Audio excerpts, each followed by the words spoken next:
Hello, welcome back to my YouTube channel success मंत्रा।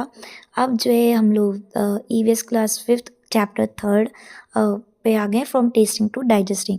ये हमारे quick revision की series में है, तो अगर आपने पीछे 2 वीडियो ना देखी हो तो आप उसको भी देख सकते हैं। तो चलिए देखिए जो बायो स्टूडेंट होंगे उनके लिए चैप्टर ईज़ी होगा, उनको कोई प्रॉब्लम नहीं होगी और 10th तक की बेसिक साइंस सबने पढ़ी हुई है। तो फ्रॉम टेस्टिंग टू डाइजेस्टिंग सबको पता है कि क्या होता है, क्या-क्या नहीं होता है। लेकिन फिर भी कुछ टर्म्स होंगे जो कि इम्पॉर्टेंट होंगे, जो कि डायरेक्ट एनसीईआरटी से ही उठा के दिए जाते हैं, तो वो एक बार देख लेते हैं, ठीक है? अब आपको कमेंट सेक्शन में कुछ क्वेश्चंस यहाँ पे हैं, वो हम पूछ रहे हैं, आप कमेंट करके बताइएगा। अगर नहीं होगा तो फिर हम कमेंट सेक्शन में उसके आंसर्स ले देंगे।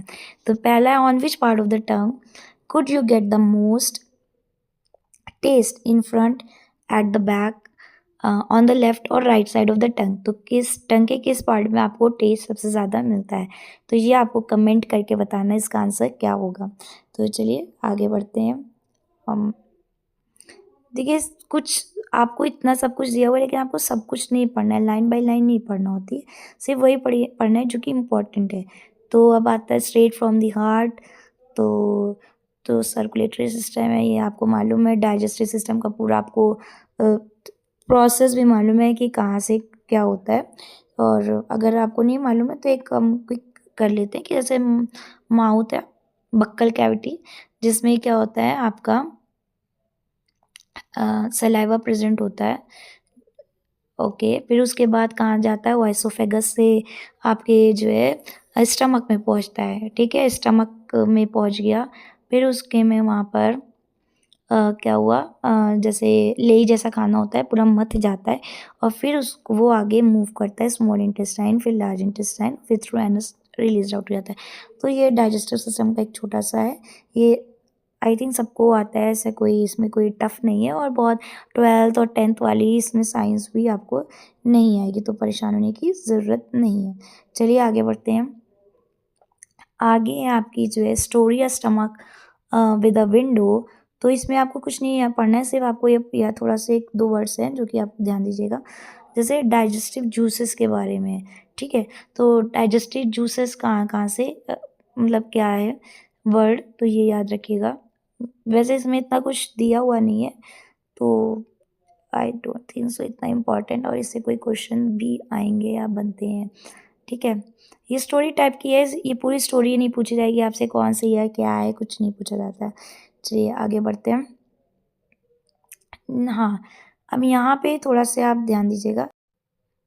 जी हाँ, हम यहाँ पे थोड़ा सा देखते हैं, time taken for digestion in the stomach 2 hours 15 minute, unboiled milk जो कि उबला हुआ दूध नहीं होता है, in the glass with digestive juices, तो 4 hours 45 मिनट्स लग रहे हैं। बॉइल्ड मिल्क है 2 घंटे, तो वहाँ पे 4 hours 15 मिनट्स लग रहे हैं, मतलब ऑलमोस्ट आपके जो है ज़्यादा टाइम लग रहा है। तो ये याद रखिएगा, जो आपको एग्जैक्ट टाइम नहीं है पूछना है, ये कभी नहीं आएगा ऐसे। बस ये याद रखना है कि जो स्टमक होता है उसमें टाइम कम लगेगा और डाइजेशन के लिए, और जब बाहर आप एक कोई एक्टिविटी करेंगे, ग्लास लेंगे और उसमें डाइजेस्टिव जूसेस डालेंगे, तो डाइजेशन में ज़्यादा टाइम लगेगा। बस इतना सा ध्यान आपको रखना है, ठीक है? और जो हमारे स्टमक में जो जूसेस होते हैं वो कैसे होते हैं, एसिडिक होते हैं, ओके? तो अगर उसका नेचर पूछा जाएगा तो एसिडिक होते हैं। बस इतना सा आपको ध्यान रखना है, ओके?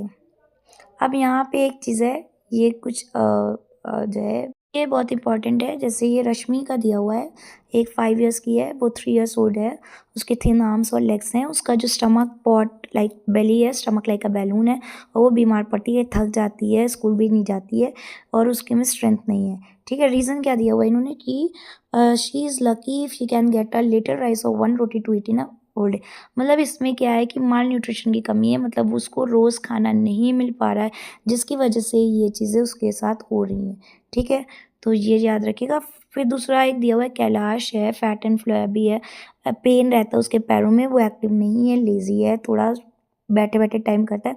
क्यों करता है? क्योंकि वो जो है घर का खाना ना खा के क्या खाता है, जंक फूड खाता है, chips, burger, pizza, soft drinks from the market, इसलिए वो ऐसा है, ठीक है? तो डायरेक्ट असर्शन दे देंगे, रीज़न दे देंगे, फिर लिख देंगे असर्शन इज़ अ जो चलता है कि correct reason is correct, reason is a correct explanation of assertion. तो ये 4 जो स्टेटमेंट बनते हैं, जो सीबीएसई का फेवरेट जो क्वेश्चन पार्ट रहता है, तो ये उस बेस पे है। तो ये आप देख लीजिएगा। ओके। फिर उसके बाद आता है आपका proper food every child's right. पता ही है आपको कि सबका खाना ही है और कुछ लोगों को नहीं मिल पाता अनफॉर्चुनेटली। तो ये बहुत छोटा सा ये चैप्टर है, लग रहा है आपको बहुत बड़ा सा है, पर इस चैप्टर में कुछ ऐसा इंपॉर्टेंट नहीं है खास। तो आई होप आपको ये पसंद है, और जो कमेंट सेक्शन में हमने कहा है कि क्वेश्चन करिएगा, वो प्लीज़ कमेंट करिएगा। थैंक यू फॉर वॉचिंग, और ऐसे वीडियोज़ के लिए आप चैनल को सब्सक्राइब करिए, वीडियो को लाइक करिए, शेयर करिए और पढ़ते रहिए। Thank you for watching.